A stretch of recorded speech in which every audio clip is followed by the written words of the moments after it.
All right, so here we are going to be discussing the topic how to define inputs and outputs of a simple financial model.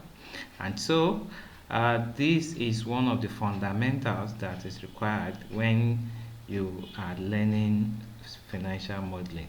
And so you need to first understand what a good financial model is.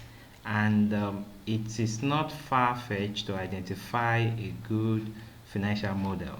And so a good financial model is usually easily recognizable with its outputs and the inputs.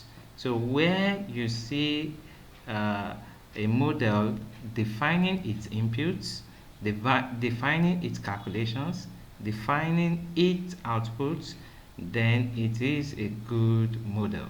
Another thing you can use to identify a good model is such model should establish relationship between the output and the input. So there must be a relationship established for you to identify a good model. And such relationship will enable an audit trail, a logical audit trail to be carried out in Excel, where you can trace precedents.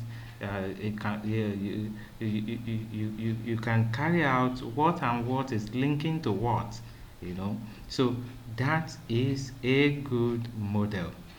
Here we are going to start defining what a good model is, a good financial model is, by first defining the output of the model.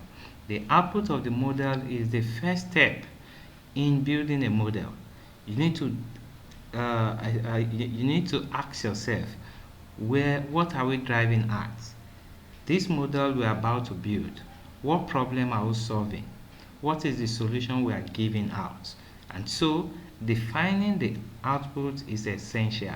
If the output of the model is to determine the revenue for the company, and so that is defining the output. If the output of the model is to establish the profit after tax for the company, that is the output. Now that is the first step of building a model. Now the second step is for you to start identifying the inputs that are required to a given output.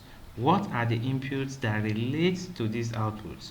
To establish revenue, what are the inputs? You need price, you need quantity or volume, you know. So these are inputs, or not until you have identified or define your outputs, you may not easily be able to identify the inputs that relates to it.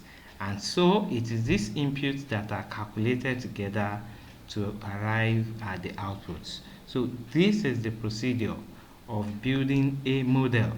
Define your outputs, identify the input relating to those outputs, you know. So here we are going to uh, look at an illustration, an example of a simple financial problem, and we are going to build a model that will solve the question or the problem. So our model, we will ensure that our model has an input, a calculation, and an output. And so I will show you that in the next slide. See you then.